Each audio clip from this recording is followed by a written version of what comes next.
اللہ الرحمن الرحیم نحمدہ و نصلی علی رسولہ الکریم اما بعد۔ دوستو عزیزو،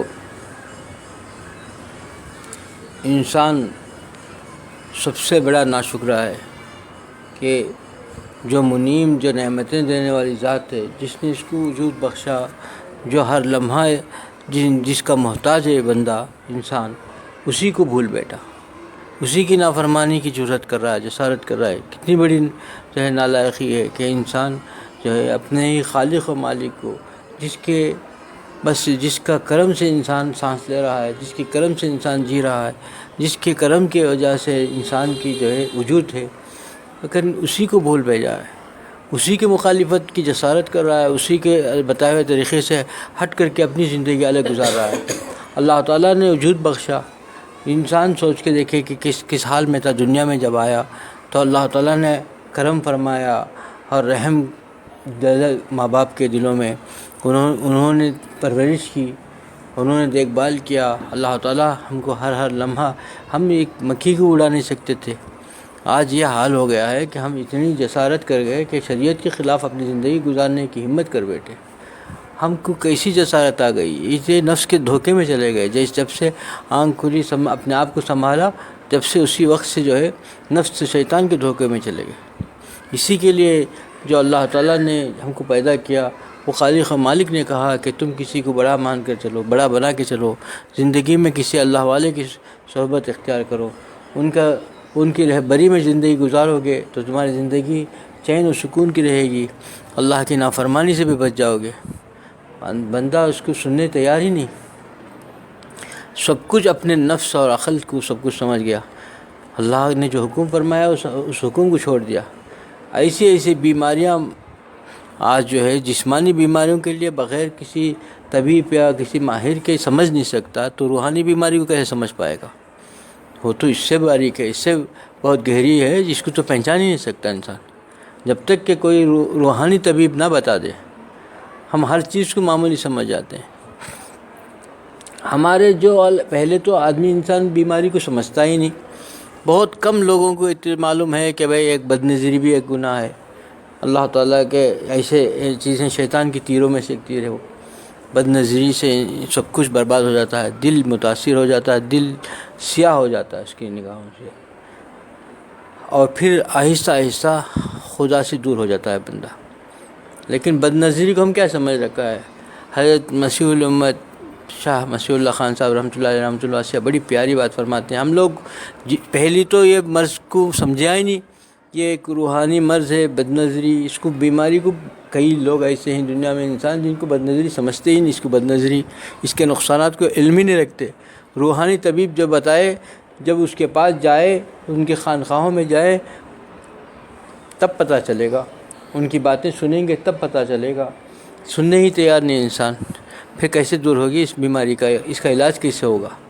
اب جن کو معلوم ہے وہ بھی یہ محدود ہی سمجھتے ہیں۔ بد نظری سے مراد کیا سمجھتے ہیں؟ عام طور پر ہم لوگ یہ سمجھتے ہیں کہ بھائی کسی حسین کو دیکھ لیا تو یہ بد نظری ہو گئی، نظر کا گناہ ہو گیا، اس کی وجہ سے دل سیاہ ہو گیا۔ مسیح اللہ خان صاحب رحمۃ اللہ علیہ بڑی پیاری بات فرماتے ہیں۔ مسیح الامت رحمۃ اللہ علیہ فرماتے ہیں کہ پیارو، کہ صرف بد نظری، صرف کسی حسین کی طرف، نامحرم کی طرف دیکھنا ہی بد نظری نہیں ہے، کسی کو حسد سے دیکھنا بھی بد نظری ہے، کسی کو خوشحال دیکھنا بھی بد نظری ہے، خوشحال دیکھ کر کے جلنا بھی، حسد کرنا جس کو کہتے ہیں، وہ بھی بد نظری ہے، اور کسی کے جو ہے اپنے نگاہوں سے کسی کی طرف غصے سے، نفرت سے دیکھنا بھی بد نظری ہے۔ نگاہ جس کے لیے بنائی گئی اس کو چھوڑ کر کے، شریعت نے نگاہ کس چیز کے لیے بنائی ہے، اس سے ہٹ کر کے زندگی گزارنا بد نظری ہے۔ کتنا پیارا، آسانی سے بتاتے ہیں، کتنا پیاری بات ہے بھائی۔ دیکھو، ہمیں اس طرف سوچتا ہی نہیں انسان، ہم میں سے ہر آدمی سوچ کے دیکھے کہ چیزوں میں مبتلا ہے یا کہ نہیں ہے، کہ کسی کی چیز کو دیکھ کر کے، اچھا حالات کو دیکھ کر کے پسند نہیں کر رہا ہے، ہم کو بہت تکلیف ہو رہی ہے، اس کو نگاہوں میں وہ چیز دیکھے تو پسند نہیں آ رہا ہے، کسی کی کامیابی پسند نہیں آ رہی ہے، کسی کی صحت مندی پسند نہیں آ رہی ہے، کسی کی خوشی اچھا نہیں لگ رہا ہے، اور جو ہے ہم کو جو ہے ہمیشہ ان چیزوں سے تکلیف ہونی چاہیے، یہ جو کیفیت ہے، یہ جو ہے کیفیت ہے، یہ بھی بد نظری میں شمار ہے، اس لیے کہ اللہ تعالیٰ نے نظر عنایت فرمائی تھی، مولا نے کرم اس لیے فرمایا تھا کہ تم اللہ تعالیٰ کی معرفت حاصل کرو، اس سے خدا کو پہچانو، جس ذات نے تم کو پیدا کیا اس کو پہچانو، اس کو اس کے مخالفت میں اللہ تعالیٰ کی تقسیم ہے، کسی کو حسین بنایا، کسی کو کچھ اور رنگ دیا، کسی کو اچھی حالت میں رکھا، کسی کو غربت میں رکھا، سب خدا کی تقسیم ہے، خدا جانتے ہیں، خدا کی کائنات دنیا میں وہ چلاتے ہیں، کسی کو امیر رکھا، کسی کو فقیر رکھا، فقیر کو یہ حق حاصل نہیں کہ وہ اللہ پر اعتراض کرے، اور امیر کو کوئی اپنا کمال نہ سمجھے، یہ سب کو تو اللہ تعالیٰ نے دیا ہے، جو چلانا نظام ہے اس کا، اللہ کا ایک اللہ خالق و مالک کا نظام ہے، کہ اس نظام سے ہٹ کر کے بندہ جب سوچتا ہے، اپنے آپ کو بھی اس کا جو ہے مستحق یا جو ہے اس کا جو حقدار سمجھتا ہے، تو یہ جو ہے یہ اس کی نالخی نفس کی غلامی ہے، اللہ تعالیٰ کے ساتھ، شریعت کے ساتھ بغاوت ہے، اللہ کے ساتھ بغاوت ہے، کہ خالق و مالک جو اس کے لیے تجویز فرما دے اس چیز سے یہ راضی نہیں ہے، تو چین کیسے پائے گا؟ ملے گا بھی نہیں، چین بھی نہیں ملے گا، اور سکون بھی نہیں ملے گا، اور ایجا جو تمنا کرتا ہے وہ چیز بھی نہیں ملے گی، جو چیز جو دینے والی چیز ہے اسی کو ناراض کر دیا، اس سے مانگتا بندہ، گڑ گڑاتا، تو اس کو دینے میں کیا ہے؟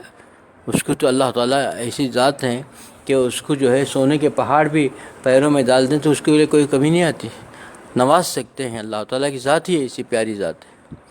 دوستو عزیزو، آج ہم لوگوں نے سب کچھ اپنے عقل کو سمجھ لیا، دوسروں کی اسے اتنا متاثر ہوئے، پہلے اپنی وضع خطا بدلی، پھر اپنی معاشرت بدلی، معاملات بدل دیا، سب کچھ انہی کے غیروں کے طریقے سے۔ مسلمانوں میں غیروں میں فرق ہی نہیں ہے، نام سے معلوم ہوتا ہے کہ وہ مسلمان ہے، ورنہ اس کا معاشرت، معاملات اور اس کا وضع خطا سب کچھ غیروں کا۔ اب سوچ یہ بڑھتی گئی کہ اللہ تعالیٰ نے شریعت کی جو احکامات دیے تھے یہ بھی انہی کے سے سیکھا، جو وہ لوگ کرتے وہی کو اصل سمجھ رہا ہے، سوچ بھی ان کی وہی ہو گئی، انسانوں کی، مسلمانوں کی۔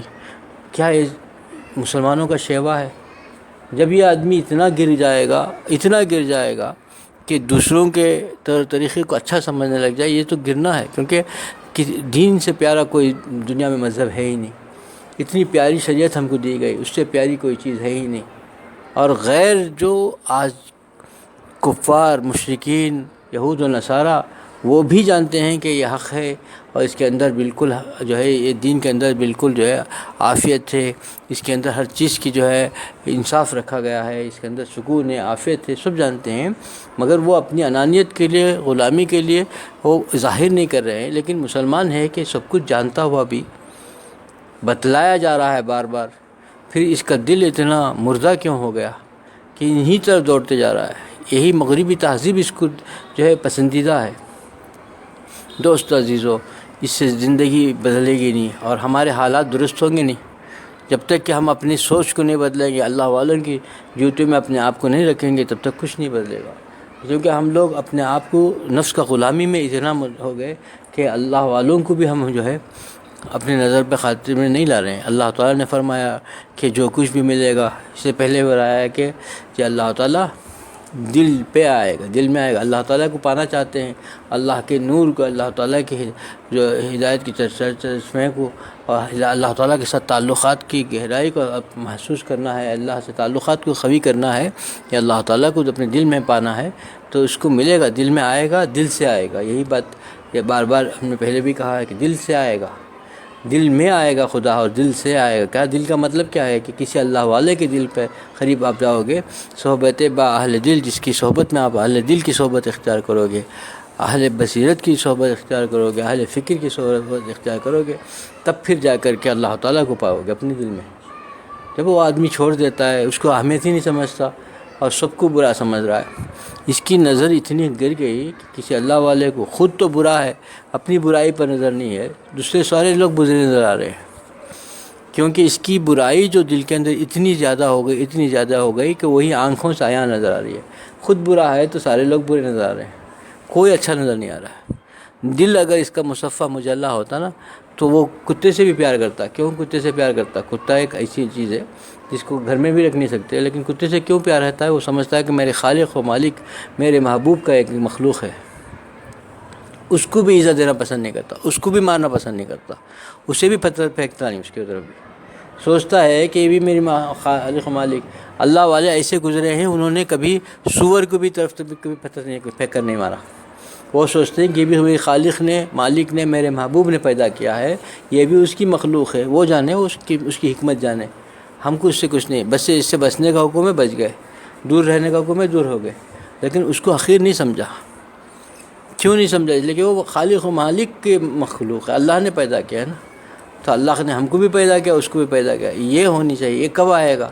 جب تک ہمارے دل کے اندر سے جتنی خرابیاں ہیں، اخلاق رذیلہ ہیں، نہیں جائیں گے، ہمارے آنکھوں کے اندر کوئی اچھا نظر ہی نہیں آئے گا۔ یہ یقینی بات ہے۔ کوئی زبانی کہہ دیتا ہے کہ ہم اندر سے دل میں بے حد کدورتیں بنی ہوئی، حسد، کینہ، بغض سے بھرا ہوا ہے، اور وہ کسی کی کہہ رہا ہے کہ بہت بڑے نیک ہیں اور کہہ رہا ہے، تو سمجھو کہ یہ دھوکہ دے رہا ہے، چاپلوسی سے کہہ رہا ہے، نظر ہی نہیں آئے گا اس کو۔ اس کے اندر خالی دوسروں کے اندر بھی کیڑے نظر آئیں گے۔ کتنا اچھا بالفرض اگر کسی اللہ والے کو بھی اگر یہ کہہ دیتا ہے نا، وقتی ہوگا، کیونکہ اس کا نفس جو ہے کبھی بھی دھوکہ دے کر کے اسے جو ہے اس کے اندر بغض پیدا کر دے گا۔ آج محبت کرتا ہے، کل اس کے خلاف میں بولنے لگ جائے گا۔ 2 منٹ کا کام ہے، اس لیے کہ اس کے اندر جو غلاظت بھری ہوئی ہے دل کے اندر، وہ غلاظت آنکھوں سے نظر آیا ہوگی، اور پھر وہ دوسرے بھی ویسے ہی نظر آئیں گے، سارے لوگ۔ اسی لیے کہ پہلے اپنے دل کو مصفح کرو۔ جب اپنے دل کے اندر مصفح کریں گے، اپنے باطن کی اصلاح کریں گے، ہم اپنی باطن کی اصلاح کریں گے، جتنے نیک لوگ ہیں وہ نظر آئیں گے۔ جب ہم اپنے اندر ہمارے باطن کی اصلاح کی فکر نہیں کریں گے تو نیک لوگ نظر ہی نہیں آئیں گے۔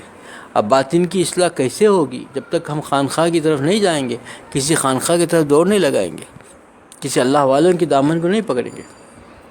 اللہ سے مانگنی چاہیے، اللہ تو اپنے فضل سے، کرم سے ہمارے جتنی باطنی امراض ہیں اس سے پاک بھی فرما دے، اس کے اسباب بھی پیدا فرما دے۔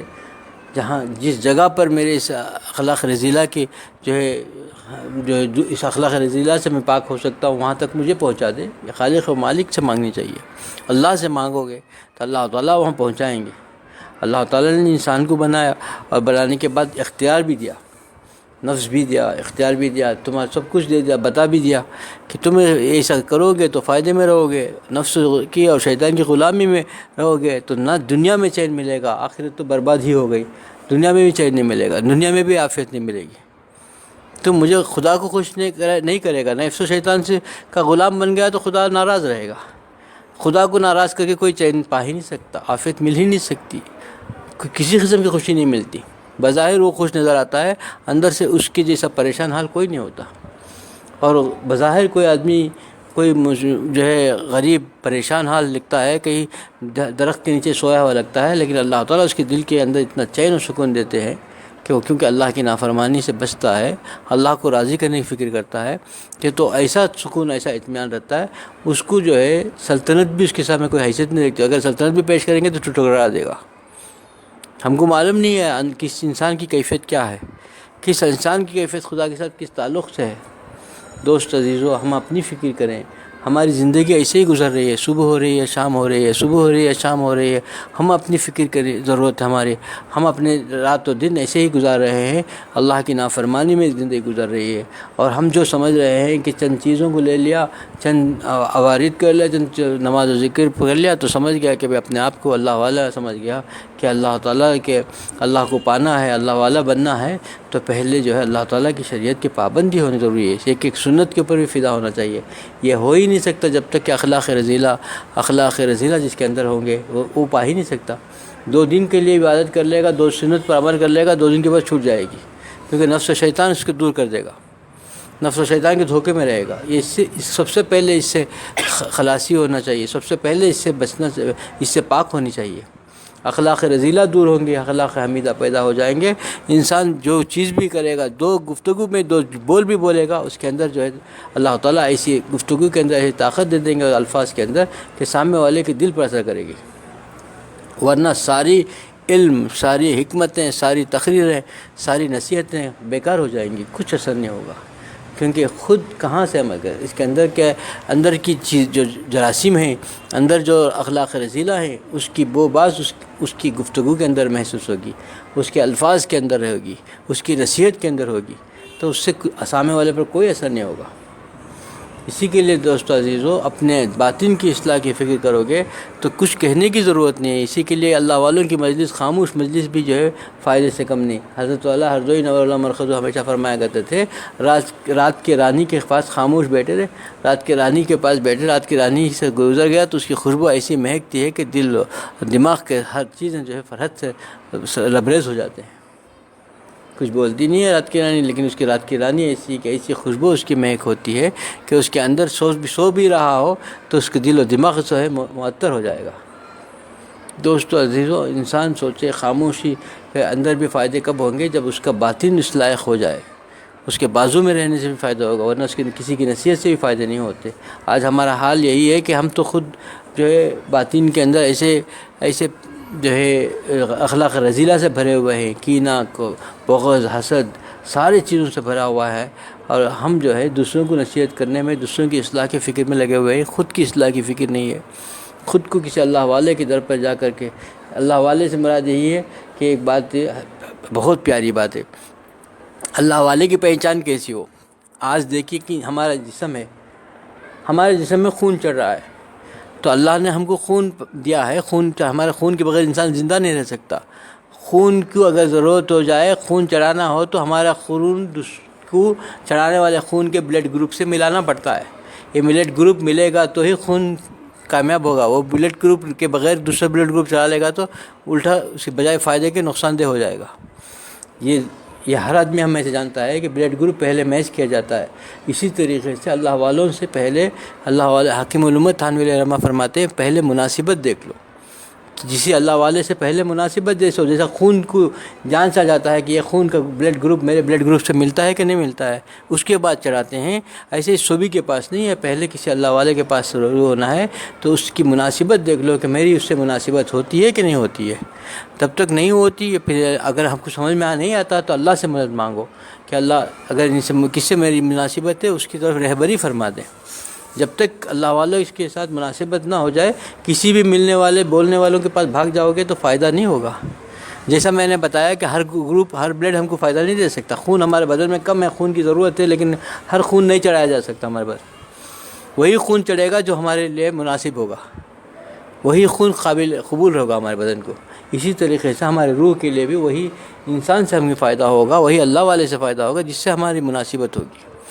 کسی سے مناسبت ہی نہیں، سب بولتے ہیں چلو چلو، ہم بھی چاہ کے بیٹھ گئے، کوئی فائدہ نہیں ہوتا. چند دن کے بعد اگتا جاتا ہے، آدمی پریشان ہو جاتا ہے، کہاں پھنس گئے، نہ نکل سکتا ہے، نہ اس سے فائدہ ملے گا، کیونکہ ایک دل میں ایک بغض آ جائے گا کہاں پھنس گئے. جب یہ جملہ آ گیا کہ کہاں پھنس گئے تو اس کے بعد جو ہے نکل سکے گا، نہ پھر اس سے فائدہ ہوگا، زندگی برباد ہو جائے گی.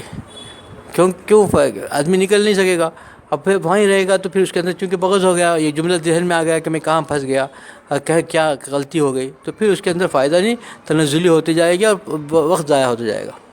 دوستو عزیزو، یہ قیمتی لمحات ہیں ہماری زندگی کے.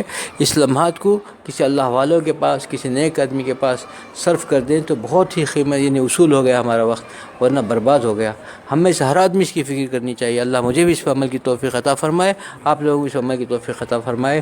وآخر دعوانا الحمدللہ رب العالمین.